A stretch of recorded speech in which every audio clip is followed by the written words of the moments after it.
So my name is Fritz Ficka, and I've had quite a few 911s, and one of the features of these early 911 cars is the Webasto auxiliary heater that they have. And I've been around these things for 40 years, and I haven't really ever seen one run. And this car, this 68 911S, came with a Webasto heater. And I'd like to show you what it looks like, and I made a test stand to operate one so you, on the side, so we can actually test parts. And we have an operating Webasto that I'll show you later. But this is the cars that they came in. They had their own exhaust system underneath the car with its own muffler. This is an exhaust pipe. This is an exhaust pipe for the Webasto with its own exit. They have a muffler in there too. The Webasto is located in the trunk of the car, and it's a complete standalone heating system, completely independent from the heating system from the engine. So the Webasto is located in the smuggler's box of a 911, these early 911s. This is the smuggler's box. It's in the trunk underneath it, and there's the Webasto. Now the Webasto has a lot of parts. There's a fuel pump with its own bracket to hold the fuel pump, and a mixing chamber. We'll go over those later on the test stand.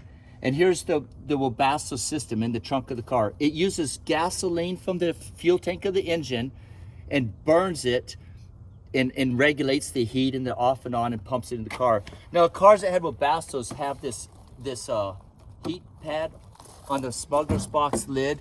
They have the bracket there. The other distinguishing feature to look for on these cars that denotes a Webasto heater is you got to go to the back of the car. Over the shift coupler, you'll see a vented grill. It's vented because that's where the Webasto sucks the combustion air, or the air that it's not the combustion, the air that goes in the cabin. It sucks it through here and through the shift tunnel. So that's why they have a vented grill on 911s. So now you've seen what it looks like in the car. Let's go see what it looks like on a test stand, and I have it all set up with a friend, and we have it running. Let's go check that out.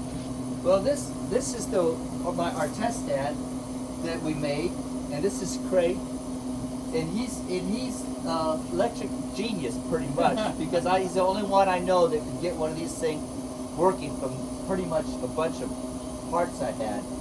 So I built the stand, tried to get it working. I finally gave it to Craig and said, "See what you could do." And let's have him go through the different parts of a Webasto heater. It's running right now. It's running. It's cycling off its thermostat. There's a chamber that the fuel mixture is fed into, and a blower fan running it out of these two vents, the warm air. Fuel is injected into there. There's also a glow plug to actually ignite the fuel. So that's kind of the main combustion part of the heater. Then there's a bunch of various peripheral elements to get this thing to run. One is an air pump that's pumping the mixture into the chamber. It's pulling vacuum on this fuel regulator, and as it pulls vacuum on it, it meters fuel into this line going into the combustion chamber. And there's a demand electric fuel pump that just keeps filling this chamber with fuel as the pressure changes within this diaphragm mixer. There's a jet to actually get the right mixture ratio, and that's what's pumped into the chamber. There is other elements associated with it. There is a fairly elaborate time delay relay that has various relays in it and various relay functions. It will ignite the fuel at the right time. It'll preheat the glow plug for tens of seconds prior to turning on the fuel pump arrangement, and it'll perform the function of lighting the fuel. There is a on-off switch that has a blower-only position. It has the heat position, and then you can rotate it to whether it runs full bore, ignores the air temperature thermostat, or whether it just cycles. Right now it's actually set to cycle, so you'll hear it coming on and off. There's a power relay that ignition switch just turns on, cycle power into the unit. There's a thermostat mounted in one of the air outlets that just tries to maintain the temperature between 130 and 160 degrees. And so that's what you'll hear as it cycles. All these are, all integrated together and to come up with the function. There's also, on these early units, a large resistor in line with the glow plug. The glow plug is actually a 4-volt glow plug. So the 12 volts has to be knocked down to 4 volts, and that's done via this resistor, and the resistor has taps to account for whether the glow plug current is going through this time delay relay or whether it's just cycling off the thermostat once it's up at temperature. It's the real heart of this device is this time delay relay that performs a lot of functions, and that's what you'll see as it cycles. Right now it is kicked off because the temperature was up to temperature. Shortly that'll cool down and you'll see this recycle.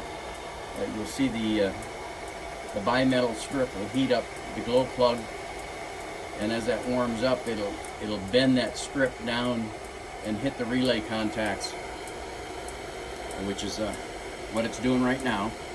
It is now starting to go through a relight cycle where that bimetal strip is pushing down on the arm that activates the switches, and eventually as that gets down it'll kick the fuel mixture on and it'll restart, and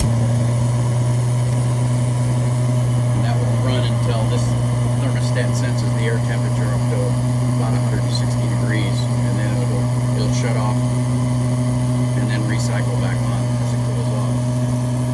Frank, what are these switches on the? Okay, there's also a set of switches on the there's a bimetal strip attached to the heat chamber, and that bimetal strip will, once the chamber is warmed up to a certain temperature, it allows it to bypass the glow plug. It says the chamber's hot enough, it doesn't need the glow plug, and that saves quite a bit of the electricity because the glow plug resistor wastes a lot of energy. So once it's up to temperature, it can run via just off the heat of the chamber itself. And then there's another switch below that. If the bimetal strip moves far enough, it's just a safety over temp switch that kicks the whole unit off. So that's what those two micro switches in the chamber. They're all, let's say, integrated together in a kind of a bizarre fashion in some regard. When you look at the actual wiring diagram, it's not the most obvious of how this device actually runs. And this is the muffler that's the original muffler that's on the car. We just have it dumping the gas exhaust out here. But that's has a lot of interesting features. This is, this would be the temperature thermostat for the air temperature, and it's another bimetal device with a strip of bimetal wrapped around, so as it warms up it twists, and when it twists it rotates a cam that hits a micro switch inside. So everything's done with a lot of this is a bimetal strip, that's a bimetal strip, and there's a bimetal strip in there to control the functioning of the device, where in modern times that would be done with some type of electronic sensor. in the 68, they did away with this in 68, and they did this with a transistor, and there's a spark plug, glow plug on it. This is the 67 and earlier system. Now, one of the problems with the 67 and earlier system is these things corrode, and once you get a rust oxidation on the bimetal, they start not working as they originally intended, because they have a harder surface on the outside. And there's another thing to fault is there's a corrosion builds up on the resistor, so that has to be cleaned. Another fault was the relay; those tend to short out. So what Craig's done is put a modern relay in the old housing, so that because we were having problems with the relays burning out. But we've got this system now working really reliably. People are afraid of the Webasto, and they run gasoline engines in the back of the car with 2 rubber carburetors, which are basically like a toilet bowl sitting there with open gas. I've never heard of one blowing up. Everyone says they're afraid of them, but this thing's looking pretty darn good. There are some things I would worry about. This diaphragm is 40 or 50 years old now, and it's leaking a little bit of gas, so that would be in the trunk of your car. So that would be something to think about. But other than that, they're pretty darn safe, pretty darn nice systems. But they put about 20% of the heat of the original one on your engine. So there really is no logical reason to own this other than racers who wanted to get rid of the heating system on the back of the car to move weight to the front, and they could still have defrosted windows in rally races. It also made the engines easier to pull out and change, and they could run the big 12-plug distributor without interfering with the air ducting. That's the only real reason I've come up with or I've heard of to run a Webasto in a 911. Other than that, it's just a neat, fun novelty. The later versions would ditch the bimetal type of delay, go to electronic delay. The other was this glow plug arrangement.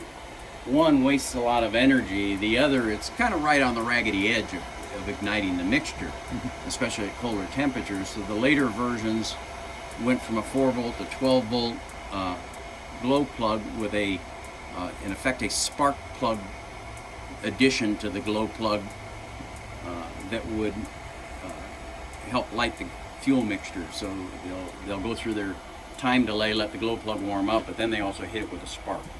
And that's what you'll see on all the later This is this is the later version glow plug, where it's actually got in effect a spark plug as well as the temperature element inside. And this was a lot more reliable way of ignition than this particular version. They knew they were kind of on the edge of everything This is the way they wanted. 68 and later is what they consider the transistor Webasto. And the Webasto used in 911 is not like the ones in Volkswagens or a lot of other cars. It's a much more complicated system that but uses a lot less fuel, and it does regulate for temperature. You can temperature control it. 4 sets of contacts within this relay. One of the switches is controlling the electric fuel pump and the blower. The other is how it's routing the thermostat around. The other is whether it's pulling in the start bimetal. And then there's also a latch that once it's in the down position, it latches this arm down so this can retract, and it keeps on functioning. So it's actually a fairly complicated device. Even in that decade, that's a fairly complicated device. This is what it looks like in your car. This is what it looks like in the car.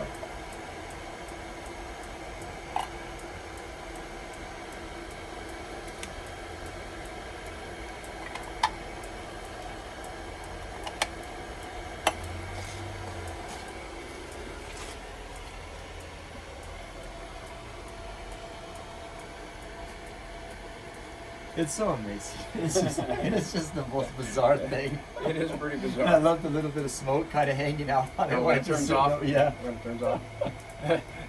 Yeah, it's so much on the edge of keeping the mixture right that the jet is actually held in by this thumb screw. It's pressed into the end of this thumb screw so you can pull the jet out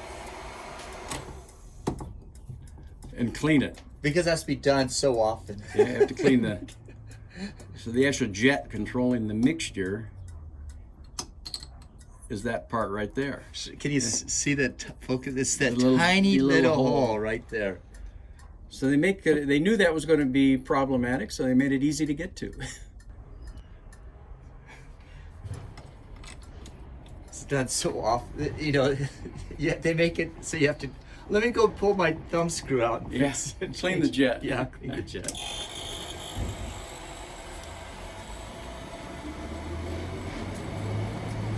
The only other thing is it's kind of a wild with all these interrelated parts. It's actually a pretty wild wiring diagram, and how it does its routing of the electrical functions.